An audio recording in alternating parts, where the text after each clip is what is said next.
You need 1 hour to speak amongst yourselves. Radhasundari, can you go here to my slide number 8, which is a video?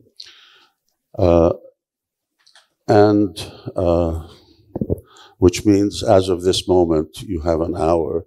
So I wasn't quite clear what the scheduling was, but I was going to make a presentation on Varnashram, but since that would take at least a half an hour or 40 minutes, I'm just going to speak a few words and then let you all continue talking.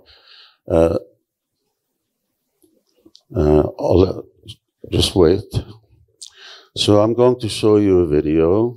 This is taken from, and maybe if you want to see it better, you may want to turn down some of the lights over here.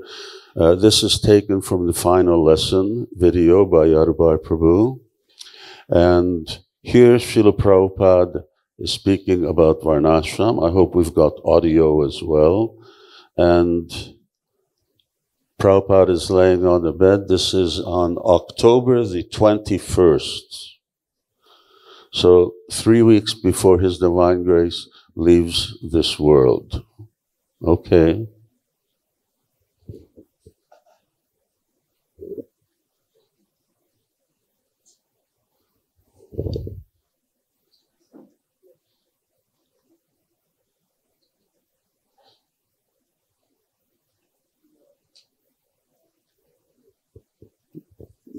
Not working?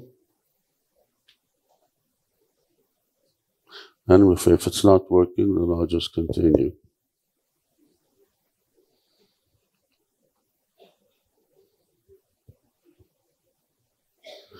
Okay, I start speaking. If it comes on, it comes on. If not, not. I've not been on the GBC body for the last 5 years, and I haven't really been in contact with GBC developments as far as Varnashram is concerned. However, Srila Prabhupada had a great concern of establishing Varnashram Dharma. Krishna in the Bhagavad Gita talks about Chatur Varnam Maya Sustam. He speaks about Varnas. We don't have that much experience with putting into effect actually the rights and obligations is how I express Varnashram of the Varnas, of the ashram as we do. So since practically the inception of the Krishna consciousness movement, we have the Brahmachari ashram, and it's quite well defined. We have the Grihastha ashram. Similarly, now we've just had a book on Varnashram, which I saw the other day, on Vanaprastha ashram. Sannyas also, so many rights and especially so many obligations are also there. So in terms of ashram, we've really put into practice Varnashram's one half, the ashram part, Varna not so much. And how does the whole package actually look as a society? Srila Prabhupada named this the International Society for Krishna Consciousness. In my experience, I haven't seen that our movement functions as a society. We function more as a religious organization. You could call it a church. So we function as a religion. We certainly have a very developed philosophy. We have theological practices. We chant Hare Krishna as the foundation of our movement.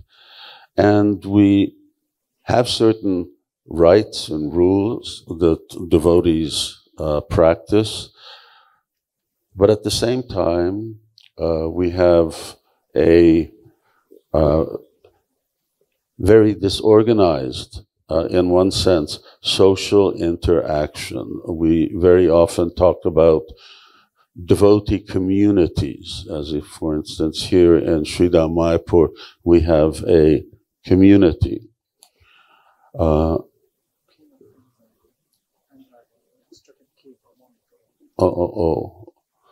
Pen drive. Pen drive is the pen drive in my pocket. No, it's in Abba Kishabba, men just the fönt van mindig. Srila Prabhupada had, I forgot what I was speaking about, but Srila Prabhupada had a great desire for us to actually establish a social structure. A social structure in which rights and obligations are very, very clear, and there's a certain level of enforcement. And this is what all societies are really based on. Citizens have rights, and they have certain obligations that they're meant to keep. Now, the basis of Varnashram is, of course, Shastra, and it's Krishna. The standards that Srimad Bhagavatam, for instance, sets really flies in the face of social structure in the world today. I can't even say just the Western world, but in the world. In a world where, for instance, in the United States, where the basic principle is that anybody can ultimately become the President of the United States. That's horrible. Huh? If you're born in America. Okay, don't disturb. I'm sorry. That's horrible, because anybody can't become the king of the most powerful country in the world.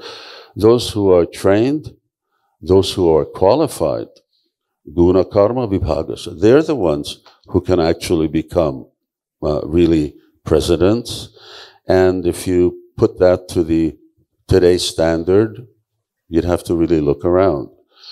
So similarly, Varnashram has a different view in terms of, are all men created equal?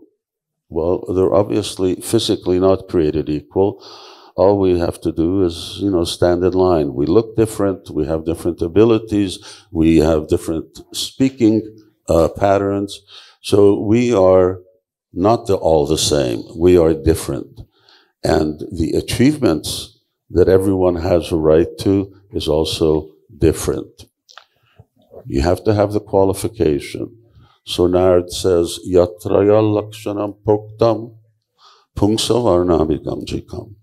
So you have to have the lakshan. If the lakshan is there, then that's fine. And of course, this is what separates Varnashram from so-called caste system that many people are afraid of. Very controversial one, the role of women. Now, if you read whether it's Manu or Srimad Bhagavatam is the highest standard. 7th canto, 11th canto, Krishna is speaking. 7th canto, Narad is speaking. And he is speaking about Varnashram as it relates to men. And then when it comes to the ladies, women, then there's a whole different standard that's way different than the way the world functions today. There's a different standards are expected for men, and not only just in terms of standards, but in terms of work. What is it that ladies are meant to do? I'm not getting into the detail. It's there in Srimad Bhagavatam. Similarly, if all men are not equal, or rather they are different, spiritually everybody's equal. If they are different, Then, according to their abilities, Shudra, Vaishya, Kshatriya, Brahmana. And according to that position that they have different duties, and they also have different rights. Of course, how does this relate to the Krishna consciousness movement? As Srila Prabhupada had mentioned on numerous occasions, Brahmananda Prabhu says, "Oh, Srila Prabhupada," and this is in 1977, "you have to stay because you haven't finished the Bhagavatam. That's your mission." And then Srila Prabhupada corrects him. He says, "No, I haven't put Varnashram into practice." Abhiram Prabhu on multiple occasions and other devotees personally heard Srila Prabhupada, "This is 50% of my mission." So, of course, our duty and the duty of GBC and the Krishna consciousness movement is to establish what Srila Prabhupada wanted, to make it actually real.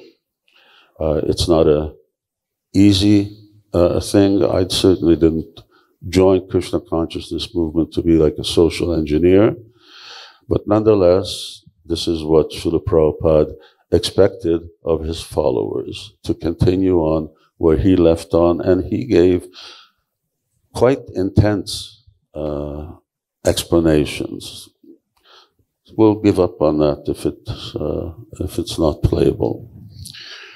You can look at it yourself. Where do devotees stand? Are devotees transcendental? Well, you tell me if you're transcendental, if you're transcendentally situated. If Sagunan Samatitaitan Brahma Bhuyaya Kalpati, if we're not transcendentally situated, then we're also not transcendental to Varnashrama.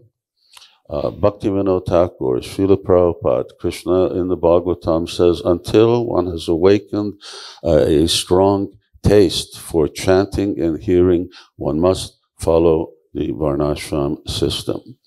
So Srila Prabhupada wanted devotees to do this for two reasons.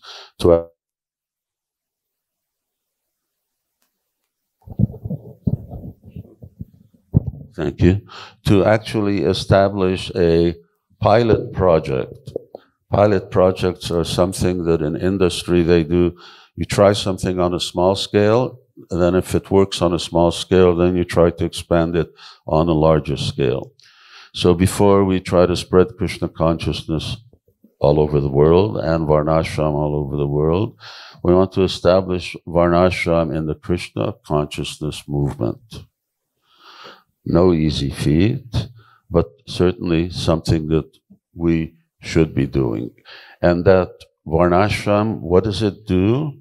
It helps devotees come to the mode of goodness, because at the mode of goodness is where one actually really can practice Krishna consciousness with the idea that they are going to step up to the transcendental platform. Kriti sabdya bhavet sadhya bhava sadhana abhida. This is the goal of sadhana bhakti, to come to the stage of bhava bhakti. That's how Rupa Goswami defines sadhana.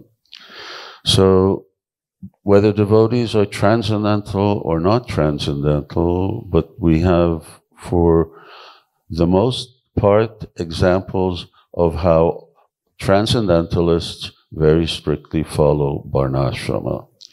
And not only do they follow Varnashrama here in the material world, but if you read Brihad Bhagavatamrita, it becomes very clear that in Vaikuntha, in Goloka, Varnashram is also being followed. That's the original form. We have Uddhav, who considers himself a Kshatriya, Narada Muni, who is a Vaishya, as a Brahmana, and they also agree that yes, and Lord Narayan, he's also playing the role of a king.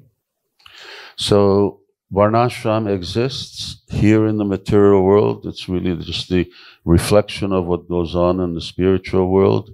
How will we establish it? And what is it?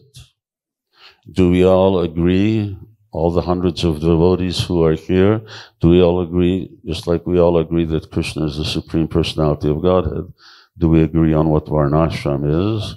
And then how are we going to practice it? We have a wise group of leaders in the form of the GBC body and in the other leaders of our movement, temple presidents, and so on. I leave it to you to all discuss and figure out in the next 45 minutes how Varnashram is going to work in ISKCON. Hare Krishna. Is that good, Maharaj? Guru Prasad Maharaj, we got 45 minutes to go. Oh, I can stop there? I can stop? Yes, okay.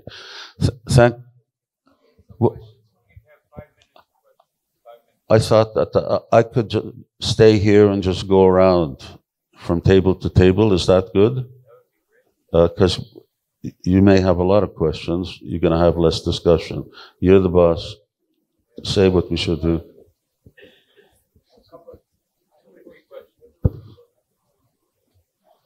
Maharaj, you mentioned that. Thank you, Maharaj. You mentioned that establishing Varnashram is not an easy feat.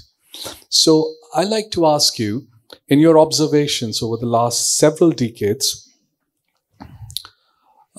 what would you share with us has been the prominent obstacles or reasons because of which we are not able to establish the societal system within ISKCON? Can I just ask, does the GBC have a ministry now, Varnashram ministry? No. Okay, so that's one answer. We have something that Srila Prabhupada considered to be equally important as finishing his books, half of his mission, incomplete, and yet we don't have a Varnashram ministry. Talk to your GBC. Individual yatras will have, India has. In Hungary, we work on it as diligently as we can, and we also have certain committees and so on, and courses, study courses. Purushottam Maharaj, you wanted to say something?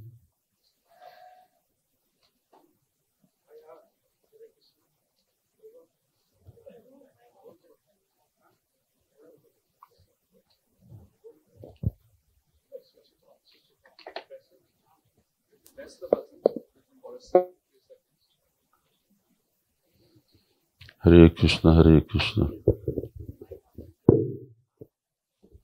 Hare Krishna. I have a few very silly questions. First of all, I do not understand. We are saying we should follow Varnashram. What does this mean?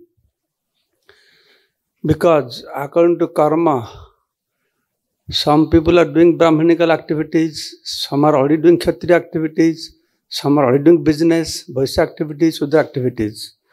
So what do you mean establish Varnashram? Does this mean we identify them or put some identity card on their shoulder or something like that? That is one question. And second question is... Can I answer one? Okay. Are we going to define what people's natures are, devotees' natures are? I did that as an exercise in Hungary a few years ago. I traveled around to every center. The first concern was, are devotees going to freak out in terms of being labeled as something? We just left it up to them to determine what their Varna would be. And devotees were very open and very awesome. Yeah, my nature is more like that of a Shudra, or I'm a businessman. Very few people came out and said, I'm a pure Brahmin. And of course, one experience that we have is that in Kali Yuga, no one is one particular attribute. Generally speaking, they'll be mixed. Yes, that is my understanding. That is what I'm saying. Already Varnashram is there. According to the nature they're working, they belong to their Varna. Then second question is, Morning time, I do Arati, give Bhagavatam class. Then after Prasad, I sit in book table, paraphernalia selling paraphernalia. Then after lunch, I take a rest. 4 o'clock, I am cleaning the drains, utensils. Night time, if thieves comes, I pick up the gun to protect the deities. So what belongs to which varna and ashram I will be? That is another question. There's two things. One thing is, for instance, in this example, doing the work of a brahmana, and the other is being a brahmana. So, I mean, in my calculation, from what I understand, percentage-wise, Brahmins are 1% of society. And then you have Kshatriyas about 4 or 5, and 4 times that for Vaishyas, and 65% are Shudras, workers. Someone may do the work of a Brahmin, and for instance, in Hungary, I have quite a few devotees who do the work of a Brahmin. There's only one of them who is a Brahmin, though. And it's a difference as to how they actually enjoy and relate to that activity and are able to continue on and do a service for their life. Someone may like to do business, but they go bankrupt and because they don't really have a knack for it. Or someone else, I can play harmonium, but I'm not a musician. Anyone can play piano, but it's a different thing being a pianist. Yes. So those people will be the most expert in those particular fields.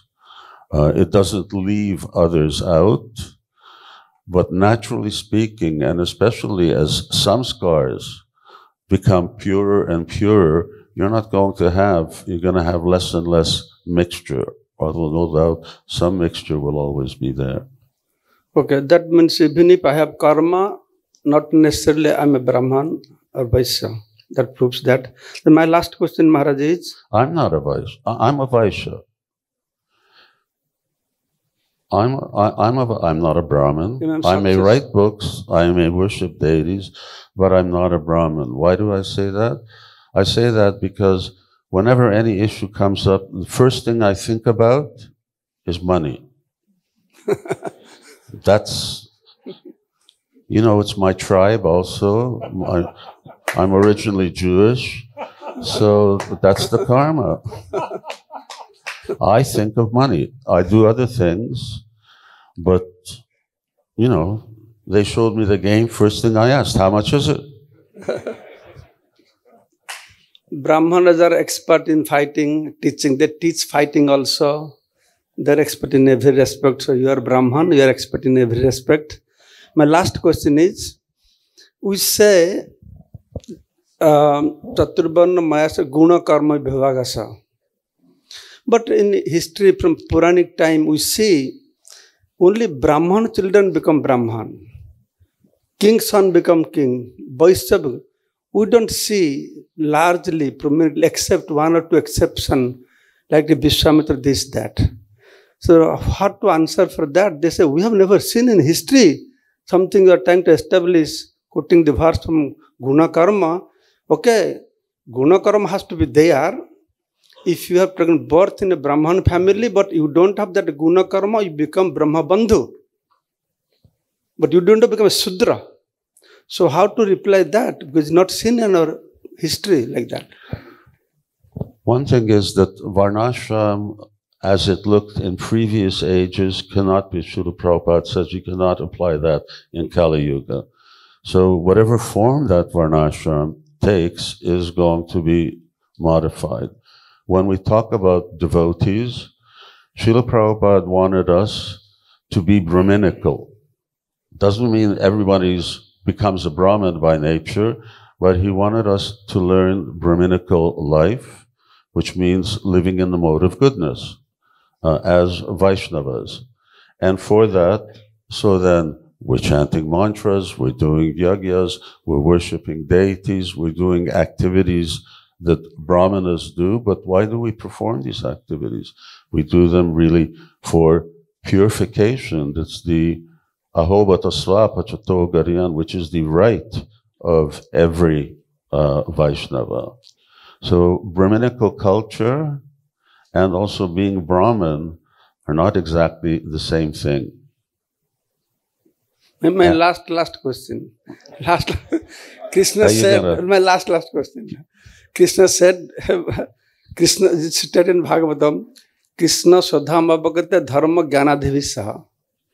End of Dapar, Krishna left the earthly planet with the Dharma and Jnana. He took the Varnashram Dharma, which is not to be followed. Kalu Sarve Sudra Sambhava, all kinds of things are there. So, how to establishing Varnashram, which is done by Krishna, it's a little bit complicated, sounds to me. Wasn't my idea. It was Prabhupada's. So what do we do? So that's why I'm saying we have to do research. What was it? So all these, my questions have to be answered to be convinced. People will ask all these questions. Yeah. Thank you, Maharaj. Thank you very much. Hare Krishna. We should...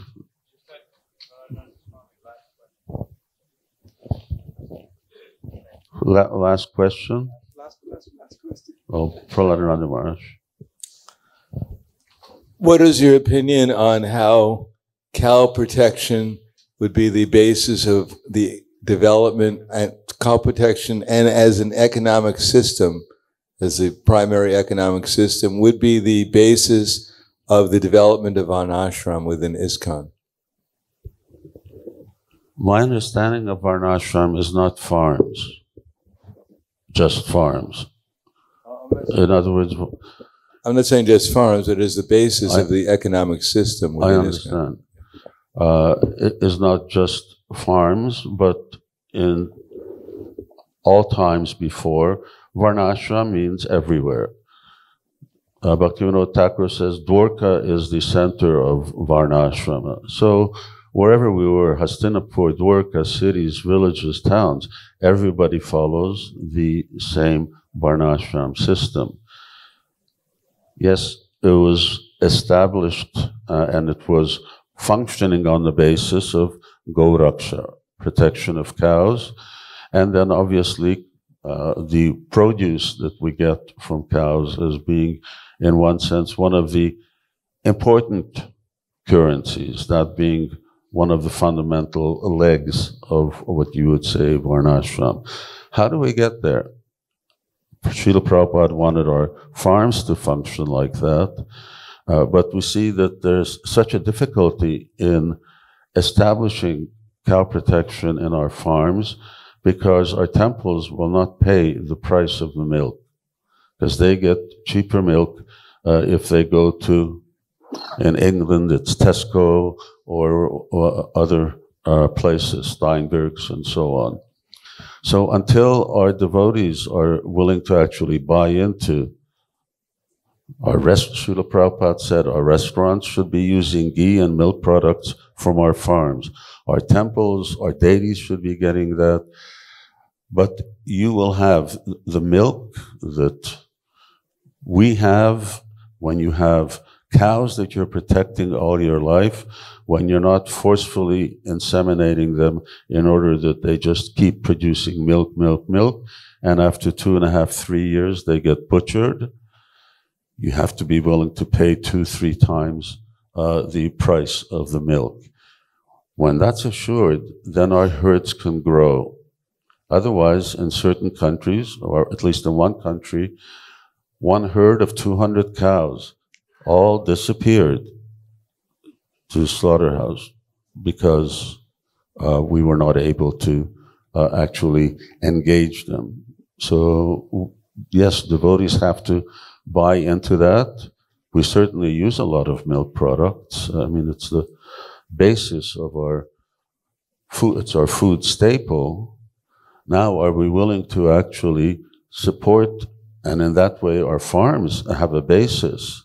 It will take more. It will also take, Srila Prabhupada talked about in South Africa when he wanted a farm. He says, one thing we don't have a shortage of, which is men and money. So you get the land and we send the men and the money. We farms don't make devotees from the local area, and they have no means of income. It requires a concerted effort. And then gradually, anyway, you get the picture. That way, our basis for do we really believe in cow protection? And or do we value economy more or finances more? I have not gotten the devotees in the Hungarian Yatra, as much as autocratic as I've been charged of being, to get them to actually be willing to purchase milk and commit to that. That they sign a contract, and then we have cows, and getting cows is not a problem. But keeping them and actually developing an economy that's going to be based on that really requires cooperation on a national level and a real dedication to developing farming communities. And more could be said, but I think I'll stop. You've got half hour left. I'll give you the mic, Maharaj. Thank you all very much. I'm sorry. I'll walk around, and if you have questions, please just catch me. Jai Srila Prabhupada Ki Jai.